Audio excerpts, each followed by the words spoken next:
What's up, guys? Welcome back to What's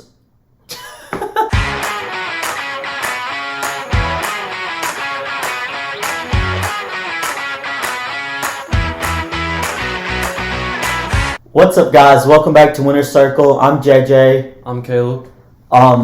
Today we've got a lot to talk about. We've got trade deadline trades. Yes, sir. I have some stories to talk about, so yeah, let's just jump into trade deadline trades. I'm going to let Caleb take the lead on this. I do have a lot to say about it, so let's just get started.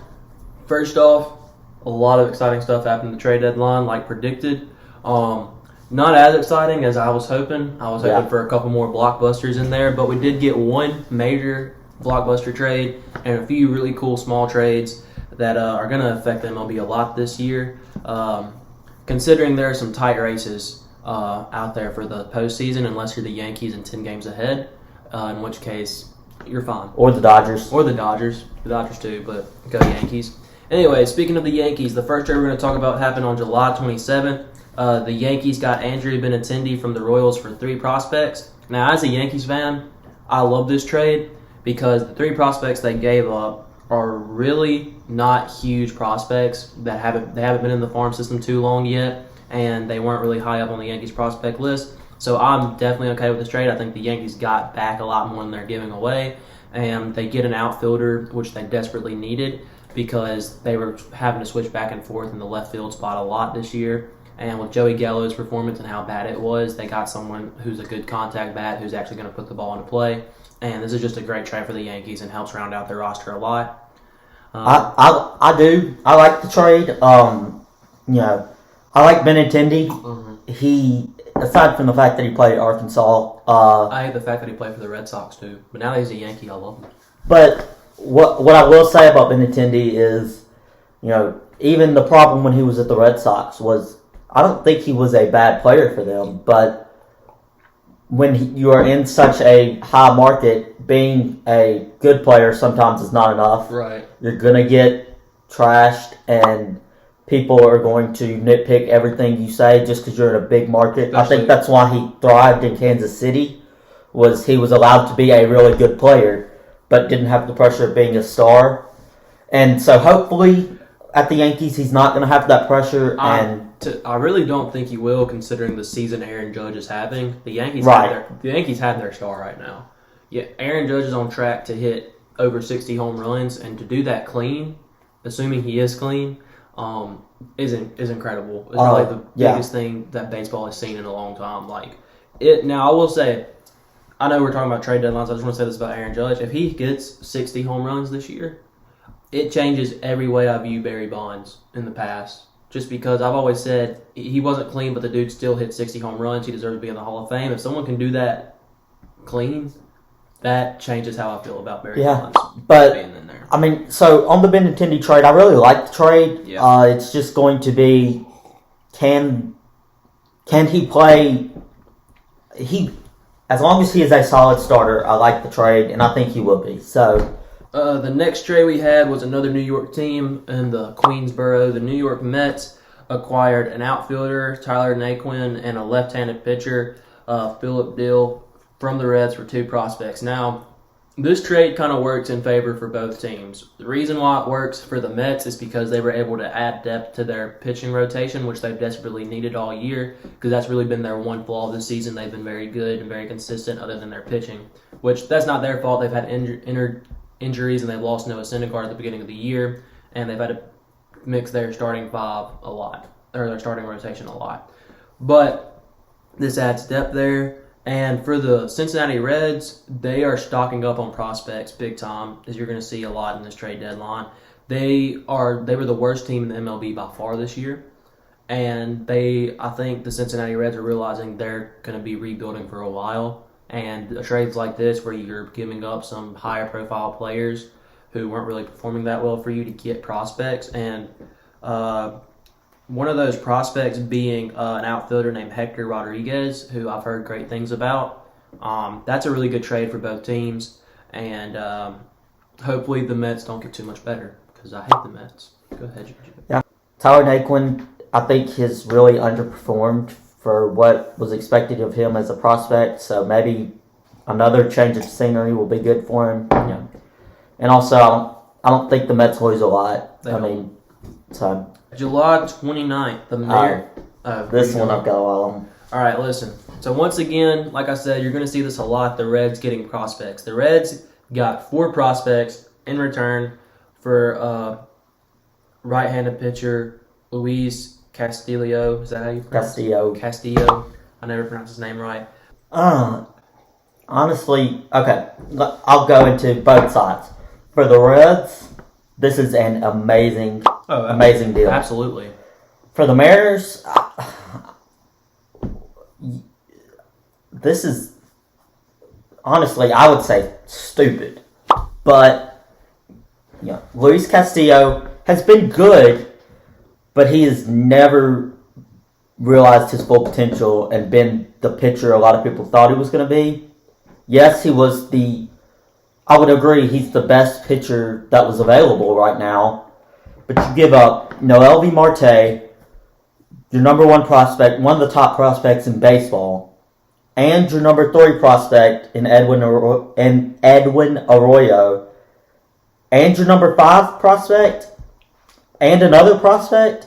Now, the 4th prospect there is an unranked pitcher. Mm-hmm. Who knows? There's not a lot you could expect really probably from him, but you give up your number 1 prospect, your number 3 prospect, your number 5 prospect on a team in the Mariners that I would say maybe with the Luis Castillo, you're on the playoff bubble. I really don't like the trade for the Mariners because you just gave up 3 out of your top 5 prospects for Luis Castillo. I think the Mariners way overpaid. But listen, here's my deal with the trade. I agree, the Reds won the trade easily, especially for the Reds trying to do. But the Reds and the Mariners are doing 2 separate things right now. The Mariners are in a win now state. They are 11 games behind the Astros for first place in the AL West. They're not making that up. They're not. They're not. But if you want to look at the wild card, they have a 57-49 record. The Guardians have a 54-50. The Blue Jays have a 58-46. Meaning in the American League, to make the wild card, if they can catch up to the Rays with their 1 game behind, they can make the playoffs in the wild card. Not the Rays, the Blue Jays. I apologize. But aren't they in the wild card spot right now, the Mariners? Because there's 2 wild card spots. Yeah, they're in the spot right now. But once again, they're 1 game behind the Blue Jays. And the Rays are only 2 games behind them, and the Rays could easily get on a run and start coming back. The Orioles are even 3 games behind them. Not to mention that you still got to worry about the Guardians, who could also catch up. The Mariners are in a win right now state, and if this pitcher can help them win more games than they were planning on to kind of secure that wild card spot, I see why they would do it. They're in a win right now kind of thing. With that being said, the Mariners are not winning the World Series this year. Just because they got this guy. It's not going to get them that far. The Rays would get outfielder David Peralta from the D-backs for catcher Christian Serta. I know this works with the D-backs. I know they've been needing a catcher. Christian Serta is not the best catcher in the world. Let's say. But offensively speaking, defensively speaking, he's a good catcher. But it fills a position that the D-backs have been needing. And I like this for the Rays too because it gets them a really good hitter. Screw the Rays. They traded Also, he's on the final year of his deal, so I like this trade for the Rays as well. David Peralta's been a guy that his defense is below average at best, but he can hit the ball. So, and the Rays have had a bunch of injuries, so I like this for both sides. The Braves acquire infielder Ari. You want to say it again? Ari Adrianza. Yeah, go ahead.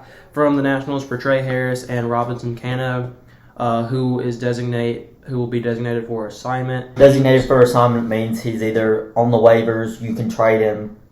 Basically, So I'm guessing the Braves traded him to the Nationals in this deal. Yeah, they did. And the Nationals then designated him for assignment. So Robinson Cano's just gonna. He should retire. He should have retired years ago. He had 9 games with the Braves this year and batted 154. So, good trade for the Braves. because I'm pretty sure Robinson Cano's contract was pretty big. Not huge, but like I don't even remember. More than it should have been, I would say. Probably. And the Braves, obviously they want to win another World Series. Yeah, Yeah. All right. I like the Adrianza acquire for the Braves. I mean, he was on the World Series team last year. He played in 109 games for them last year, and then he signed a one-year deal with the Nationals. Braves, I guess, wanted him back. Batted .247, 5 home runs, 28 RBIs. I mean, he's a good bench bat for the Braves again, and he can play a lot of positions in the infield. So another Yankees trade. This is a trade the Yankees needed. They needed to bolster their bullpen, especially their relief pitching, because of the injury to Michael King.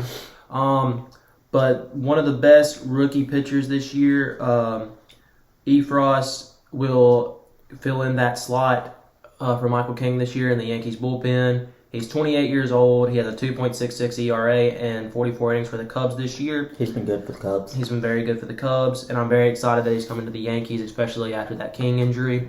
As for Hayden Wineski, he was the number 7 prospect for the Yankees, who had a 3.51 ERA and 19 starts for the AAA team. Cubs get more prospects. All right, August 1st, the Padres get left-handed pitcher Josh Hader from the Brewers for left-handed pitcher Taylor Rogers, left-handed pitcher Robert Gasser, outfielder Drury Ruiz, and right-handed pitcher Donaldson Lamet. Yeah. Hader was an all-star this year, and he leads baseball with 29 saves, and he has 113 saves since 2019, which is really, really good. Hader is the best closer since Mariano Rivera. Okay, yeah. Mariano Rivera, I think Rivera is the best closer of all time. But, I mean, Hader is the best one since he retired. You got a good point. So, for the Padres to get this, obviously, we're going to talk about another big trade the Padres got. They are going to be hard to beat this year after acquiring this guy. The Brewers will get a bunch of pitchers and an outfielder in return. So, once again, the Brewers are a team that I thought would be a little better than they were this year. They probably still will make the playoffs. Brewers have had injuries on injuries on injuries. But I'm a big Brewers fan because they have a lot of Mississippi State guys on their team. Ethan Small, I like the Brewers. Hunter Renfroe, and Brandon Woodruff. But so I like the Brewers. Obviously not more than the Yankees, but once again, the San Diego Padres are also in a win right now state, considering they have traded almost their entire farm system. This deadline. So, but this guy definitely helps them out. I know this is a guy the Yankees were really trying hard to get, but this was a better deal for the Brewers than what the Yankees were going to offer them. So. For the Padres, you get a great closer. For the Brewers, you probably weren't going to pay him what he wanted. Not at all. I mean, I wouldn't. If I'm the Brewers, a small market team, I'm not going to be able to pay what Josh Hader wants and what he probably deserves. You get 5 players that I don't think any of them are. You fill your closer role that you just opened up by getting Taylor Rogers. He hadn't had a great month of July, but he is a good closer. And you get 3 other players that Lamet's a good reliever as well, but you get 3 other players that I don't think anybody in this trade that the Brewers acquired are going to turn out to be stars, but you get 4 guys that could all be solid starters to bench players. I mean, solid MLB players. So I don't see I think both teams win. Yeah. That's how most trades in baseball go, if you really think about it. I mean, also, the Brewers have other options in the back of their bullpen. You got Devin Williams. You got Ashby. So, I don't see a problem either way on this trade. Yeah. The next trade, Trey Mancini will be headed to the Astros along with right-handed pitcher Jaden Murray. The Rays will get Jose Siri from Houston, and the Orioles will get right-handed pitcher Seth Johnson, right-handed pitcher Chase McDermott. And it's a 3-team trade, the first one we see in this deadline. I would love to talk about all of this, but it might take a while. All these players are pretty young. Mancini being the oldest in this trade at 30. It's a trade that I will say I think probably favors the Astros a little bit more. They get a first baseman and a good one in Trey Mancini. Yeah. If they're trying to win this year, Trey Mancini is a great get for the Astros. Yeah. Which they are trying to win this year. I will say the Orioles get a good pitcher in Chase McDermott and in Seth Johnson, which gives them their bullpen better. And the Orioles are trying to make a run for the playoffs. This could help them out, give them some more depth at the pitching. As for the Rays, I think the Rays lose this trade. Here we go. Another trade that the Yankees made that I love. The Yankees get Frankie Montez and Lou Trevino from the Athletics for 4 prospects. We all know the Athletics have been doing what they've been doing all year, getting rid of all their players for prospects to rebuild. And this definitely helps. Not they're getting rid of all their prospects to rebuild as much as they're getting rid of all their players. That's what I meant. So they don't have to pay them. That's what I meant. There's a difference. Yeah. So the best starting pitcher left on the market on August 1st was Frankie Montez, who's a 29-year-old righty who has done really, really good and a good experienced relief pitcher in Lou Trevino. Once again, we talked about the Michael King injury. This helps the Yankees with that injury. Obviously, none of these closers are as good as Michael King was. He was incredible, almost as good as Clay Holmes was this year, but it helps the bullpen out. And especially since Luis Severino went on the IL for the Yankees, they get another starting pitcher in their rotation who is young and I think can be really good. August 1st, the Red Sox acquired outfielder Tommy Pham from the Reds for players to be named later. Tommy Pham was once considered an all-star outfielder in Tampa Bay. San Diego gives him a big contract. He underperforms, but the Reds. Yeah, and then the Reds, of course, go back to selling their players to hopefully get some prospects to rebuild. I don't think the Red Sox really probably gave up much, especially if we still don't even know who the prospects are. So I don't think there's a lot of downside for either team there. Yeah. All right. Now, the Astros will get catcher Christian Vasquez from the Red Sox for Emmanuel Valdez, and who's an infielder/outfielder, and an outfielder named Willie Abreu. I don't know what the Red Sox are doing here. Yeah, I don't get it either. Christian Vasquez is a great catcher. He's been really good. And in 84 games this year, he's hit .282 and 8 home runs. Which is good. And he's a good catcher. defensive catcher. Yeah, and there's not a lot of catchers who are hitting that good in Major League Baseball. I think really the only ones you can think of who have hit a lot of home runs are probably in recent years are probably Buster Posey. A good hitting catcher is hard to come by, and that can also play good defense. Yeah.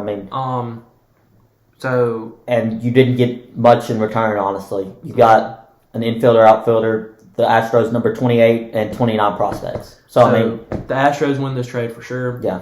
I don't know what the Red Sox are doing there. It makes me happy because I hate the Red Sox, but unless it was a type of deal where they didn't want to pay money for them. Yeah, the only thing I can see is I don't know what Vasquez's contract is. And I would pay money for him. The Red Sox have the money to pay for. Yeah, but the Red Sox are also kind of in a rebuilding mode. It's true. So maybe they were just trying to get rid of some money.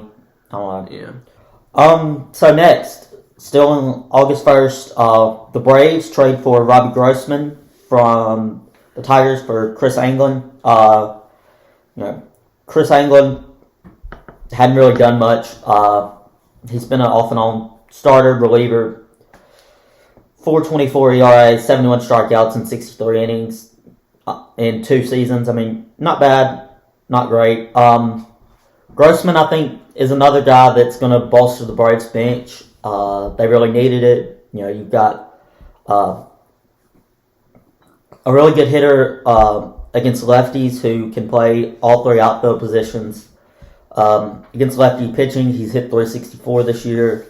He's got some power too. I like this trade for the Braves. The Tigers still in a rebuilding mode, so they've always been in a rebuilding mode.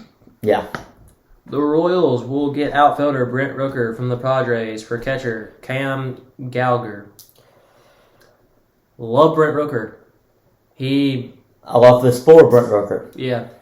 Brent Rooker, I thought he was playing pretty good with the Twins when he was there. He went through the minors very fast. Obviously, this season he kind of went back to AAA when he was with the Padres for a little bit. Mm-hmm. I see him definitely playing for Kansas City in the majors. That's why I like this for Brent Rooker. He's going to get to play. I don't think anybody's really given him much of a chance to play and consistently play. Yeah. I think hopefully with the Royals he should be able to, especially since they just moved Benintendi. An outfield spot just opened up. Brent Rooker hit 19 home runs in AAA this year. He's not going to hit for a ton of average, but he has a triple crown in college baseball. We'll point that out there. And when we say he went through the minor leagues dangerously fast, he went through the minor leagues dangerously fast. I actually watched him in person in a minor league game, and he hit a bomb and a double. Yeah. That was to the wall. So, I really like this trade for Brent Rooker, for the Royals, for the Padres even, because the Padres needed a backup catcher. Brent Rooker was about to be buried in the outfield in San Diego, especially with one of the trades coming up later. He was going to get even less playing time. So, I like this trade.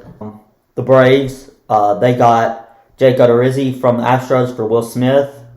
Will Smith has struggled this season, blown several games for the Braves.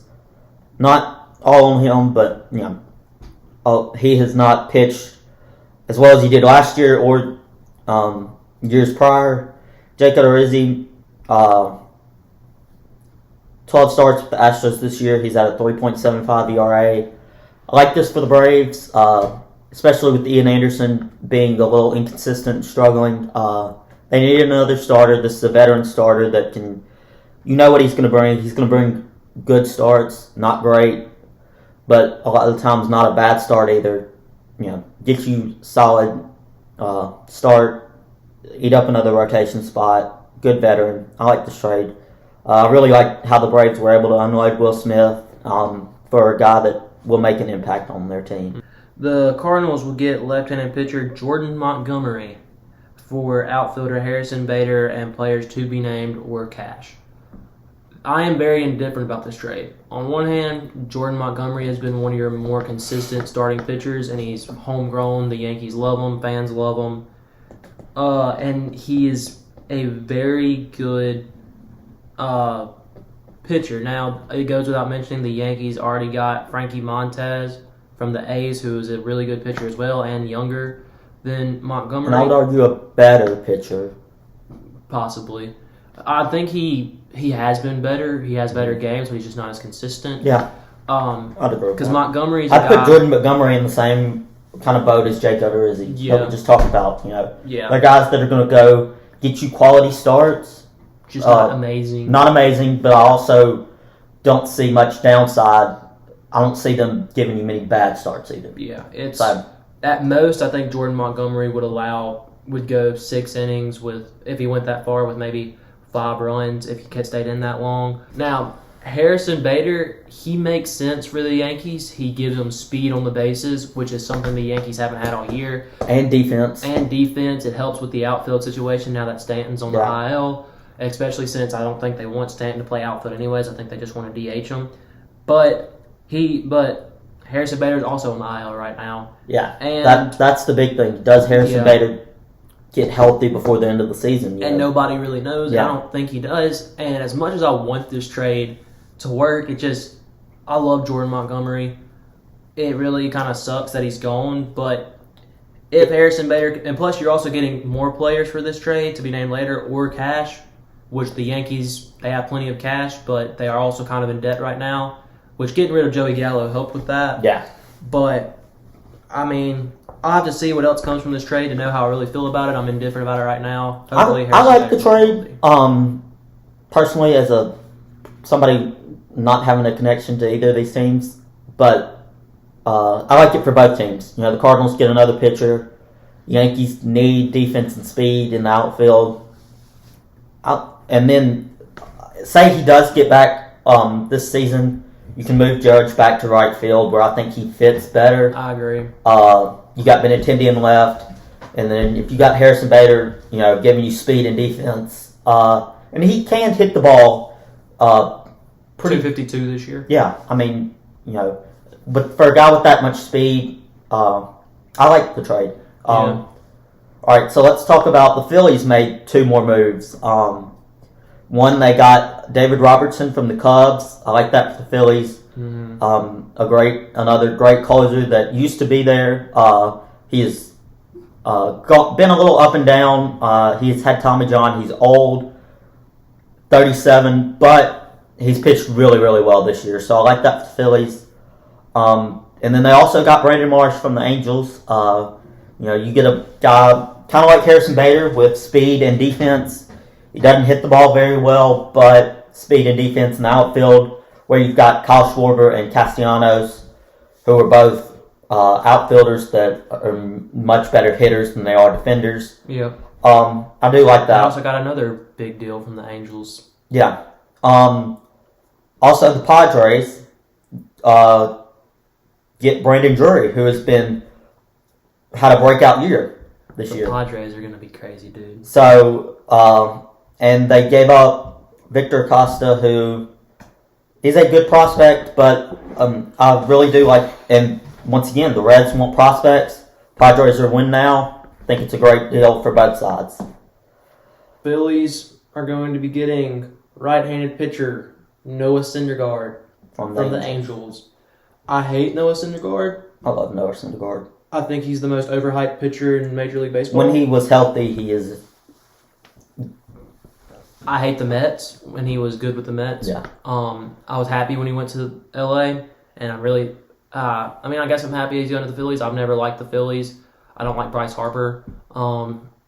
But I think he's going to underperform there too. And I don't know about underperform as much as he's not the pitcher he once was, and can he stay healthy? That was throughout his prime, he was not able to stay healthy. And pretty much, I'd say, wasted a lot of his prime years, and you can't really expect the old Noah Syndergaard. So if the Phillies need him to be a 4th or 5th guy in the rotation, I think he's probably one of the best options in the majors for that.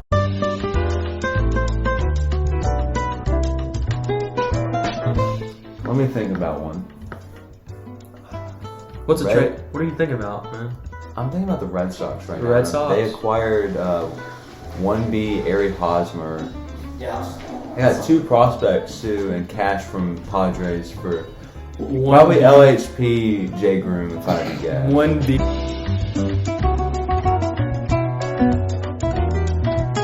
Alright, so next we're going to talk about the Blue Jays get Whit Merrifield for 2 prospects. Merrifield, not the player he once was, but can fill a good platoon bench role. I think that's all the Blue Jays really need from him. Moving on, I love this trade for the Braves. I think they made some under-the-radar moves again, much like they did last year. I don't know if they'll have as much of an impact as they did last year, but Braves get closer Raisel Iglesias from the Angels for Jesse Chavez and Tucker Davidson. Tucker Davidson and Jesse Chavez are both guys that are solid bullpen guys. They're not great. I'd say they are bullpen guys that fall in the category of tweeners, AAA Major League tweener bullpen guys. I'd agree with that. Raisel Iglesias, on the other hand, I would argue is one of the best closers in baseball.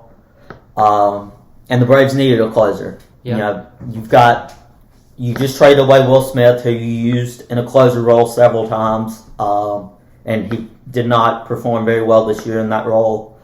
You got Kenley Jansen still, who has been almost, back to Kenley Jansen, a much older version, but he has been really good. You add another great closer. I like this move for the Braves. I was very excited to see the Braves go out and get Iglesias. The Red Sox will get Eric Hosmer for 2 prospects in cash, while the Padres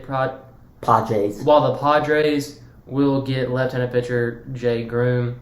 This is a great trade for the Red Sox, as much as I hate to say it.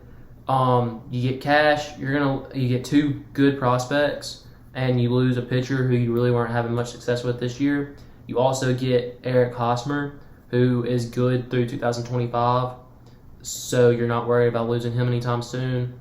And he's a great first baseman you could build some success around. I hate this because I hate the Red Sox, but it's a good trade for him. I can also see the value from the Padres' standpoint. Eric Hosmer was on a very large contract. You don't need him anymore.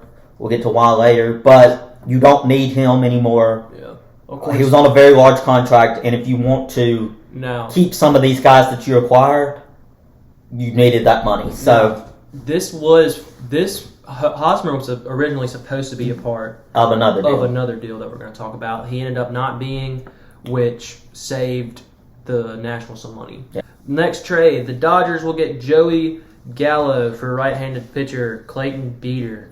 Now, Joey Gallo, when he was traded to the Yankees at the deadline last year, I was so excited. Yeah. Because the Yankees were in a state where they were winning like 15 games in a row and then losing 20 in a row all throughout last year. And I was like, they're going to get a guy who can hit, a guy who can field. I am so excited. This is a great trade. And he just sucked. He never got his average over 200 with the Yankees. I really liked, and I hated it because I really liked Joey Gallo with the Rangers. Gallo too. I mean, not with the Rangers. I mean, I love Joey Gallo as a player, as a person. I was so happy with him as a Yankee. He just sucked. He kept getting booed by Yankees fans, which is going to happen. They did it to Derek Jeter. They did it to Giancarlo Stanton. I mean, they're going to do that to players when they're not performing, especially when you expect a guy like Joey Gallo to go out there and hit bombs. It's very disappointing, but I mean, he was a walking strikeout every time he went up to bat with the Yankees, and I wish it would have worked out a lot more because I love Joey Gallo, but it's a great trade for the Yankees because you're saving a lot of money. And the Dodgers have unlimited money. And the Dodgers have unlimited money, and it's a guy who just wasn't performing for you. So it's a good trade for him, good trade for the Dodgers, but it sucks because I love Joey Gallo, and I wish he could have played better. I think Gallo, he obviously still has talent because you see what he did with the Rangers, and he's still pretty young. I'm going to say he's probably 27, 28, 29. I think he's 29. Yeah, something like that. So I like the trade for the Dodgers. I like the trade for the Yankees. They get rid of Joey Gallo's contract, and I think he just needs a change of scenery. So I think that's really good I think both teams get value out of that. He's 28, yeah. I really was hoping Joey Gallo would work out for the Yankees, but it is what it is. And now we get to the big trade. The Padres are getting Juan Soto and Josh Bell. Trading Luke Voigt, C.J. Abrams, their number 1 prospect and outfielder Robert Hassel, their number 3 prospect and outfielder James Wood, a left-handed pitcher Mackenzie Gore, and a right-handed pitcher who's their number 14 prospect Jarlin Susana. This is a trade that incredibly somehow works out for both teams. Yeah. On the one hand, you're the Nationals. You're getting a lot in return. You get Luke Voigt. Who's a great bat. You get Mackenzie Gore, who is one of the best young pitchers in baseball. You get other great prospects too, like C.J. Abrams and James Wood. Don't know what his bat is going to ever turn into. Yeah. But C.J. Abrams will have one of the best gloves in all of baseball at shortstop, and he's got a ton of speed. And I'm also going to put this out there.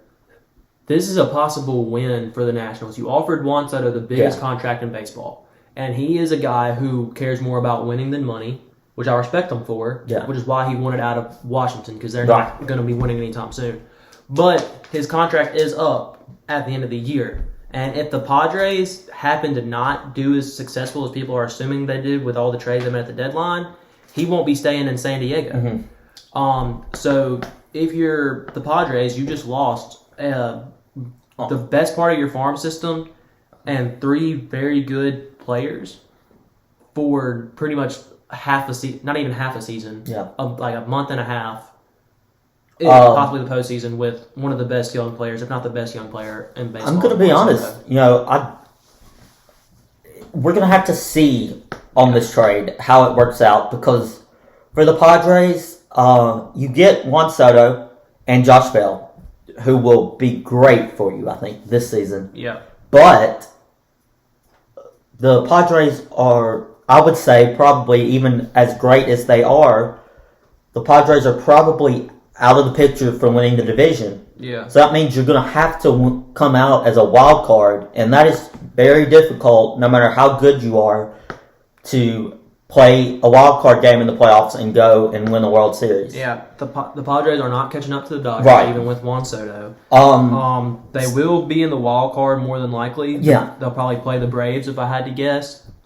And it's possible that they don't beat the Braves. In the Exactly. wild card And game. then even if you do, you got to beat the Dodgers in a series. I mean, and so the only way I see this working out for the Padres is if they can keep Juan Soto and Josh Bell, and that's going to be very expensive. because Juan Soto just turned down $400+ million. I think he would take a little bit less than what the Nationals offered to stay at a winner, but he's not going to take much less. And let's not forget how many other winners there are out there who have money to go get them. Yeah. The Dodgers could easily trade away a bunch of their players and pick him up next year. The Yankees have the money to pick him up next year, especially after getting rid of Joey Gallo, and with how much they're going to be losing in free agency. If they lose, I don't think the Yankees are going to go for Juan Soto, considering that they are probably going to give Aaron Judge. They've got to pay Aaron Judge and probably more than Juan Soto, and I don't think you can. Even with the Yankees' money, you can't pay both of those. You really guys. can't, unless Juan Soto is willing to take less money. I don't know if he's willing to take that less. Not that. Money. He's not willing to play take for a that winner. much less. I don't want Juan Soto in New York anyways. I'm just trying to think of teams that have big money. But I mean, also Josh Bell is an all-star. Yeah. I'm not sure where Josh his Bell's contract a great is. player. But Padres having to pay both of these guys. Plus, you're already paying Tatis some crazy amount to not even play. And Machado. You're paying Machado some crazy amount. To me, it's a recipe for disaster for the Padres, because if they don't win and they lose all these guys and don't have money, they could be losing for a long time after this. And they weren't as successful as people were picturing them to be at the beginning of the year. And a lot of that is Tatis has not played a game this year. Yeah. But, you're still paying them a crap ton of money. Yeah. So, like I said, I could see where this works out for both teams, and I could also see, I don't see much harm in it from the Nationals. You're going to have to get rid of Juan Soto anyway. Yeah. You had to get what you could. You get prospect, you get Mackenzie Gore and C.J. Abrams. It's a great trade for the Nationals. And the Padres, I could see it working out if they can keep both of these guys. If you have both of these guys on your roster next season, Tatis is hopefully healthy, Machado's still there. You still got some arms in your pitching rotation. And they made some other great trades too. Right, Braden Drury. I mean, so I could see where this works out for both teams. I don't think this makes the Padres a World Series favorite because of where they already are. If this is the beginning of the season and they start even, I could see them being their World Series favorite. Absolutely, but no, it's too late. Not with, they're 11, 12 games back from the Dodgers? They're 11 and a half games back from the Dodgers. They're not going to catch up to them. There's only a month and a half left of the season. Right. I mean, because not only do you have to win, you have to expect the Dodgers to lose and at least 11 games. That's not happening. I don't see that happening in the next month. So, crazy trade deadline. Not necessarily as crazy as some people had thought originally. I was thinking Ohtani was gone. We can talk about Ohtani. The Angels aren't going to be able to pay him the money to keep him. I think this is also would have been the most value you were going to get out of him. But, they decided not to trade him. The Yankees apparently made a serious offer. I don't know what the offer was. I'd say we'd need to know the offer to be able to judge it. But I'm assuming that it makes sense to not trade Ohtani because I'm trying to think of what the Yankees have that they'd be willing to give up. I don't think the Yankees would have been willing to give up Volpe or Dominguez. I think it's possible that I thought what they were going to do, I thought they got Benintendi and they were going to flip him for somebody else. And I thought that was going to have to do with either Soto or Ohtani. So I think Benintendi could have been in that trade package, but Benintendi doesn't hold enough weight. Yeah. Really, for Ohtani. Yeah, no, for sure, no. But, yeah. So, yeah. That's it for the trade deadline news. Several great trades. I'm going to jump into some quick NASCAR stories. So, first kind of big story that broke 2 days ago. Dale Jr. will be back to drive the number 3 at North Wilkesboro. Granted, it's in a late model. Are you so excited for that? Junior Motorsports, but it's just a cool kind of thing to, just a cool thing to see. And its sun drop's going to be on the car. They sponsored his dad for a while, so that's a cool thing to see. Something that I want to talk about that has been just huge in NASCAR, really the backstage kind of idea, silly season, whatever you want to call it, free agency, whatever. Kyle Busch still does not have a ride. And it, the longer it gets, the more unlikely I think it is that we see him back in 18, especially with Ty Gibbs getting some starts. He's going to be racing again this week in the 45 at Michigan. Kurt Busch still on the injury, still not cleared to race. So Kyle Busch is, still looking for a ride. Gibbs, they say they want Ty Gibbs in Xfinity for one more season. I want to look at Ty Gibbs' finishes the past few weeks, because, you don't expect a whole lot out of him. Finished 16th at Pocono, and then last week at Indy, he finished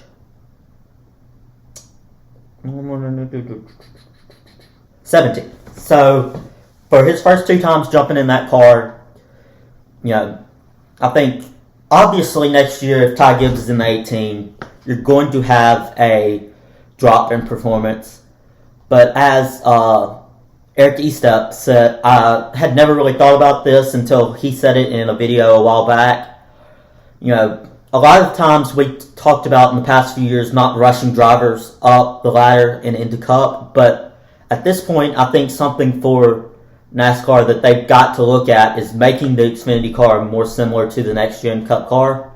Because right now there's not a whole ton of value in leaving them in Xfinity because of the difference in the car.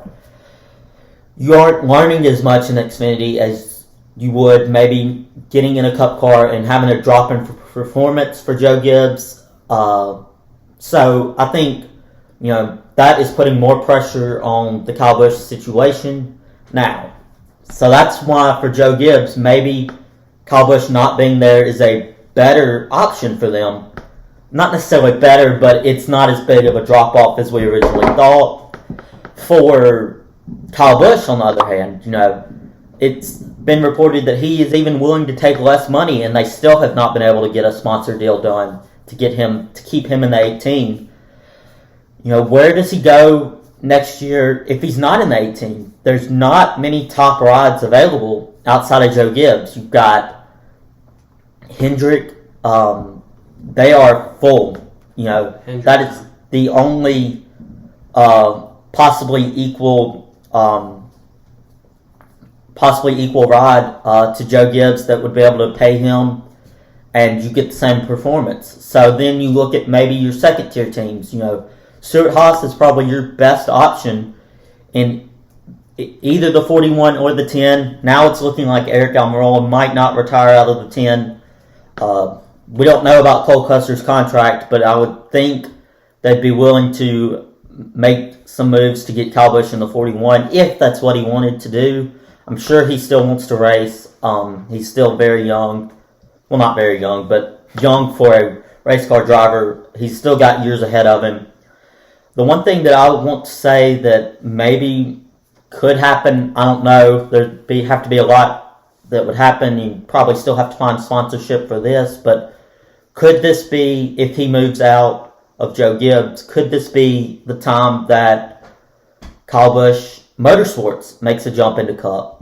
Kyle Busch has had a KBM dominates the truck series normally, so could this be a time that KBM jumps to Cup if Kyle Busch doesn't have a ride? I think, that's a possibility. But yeah, so that's my take for this week on that.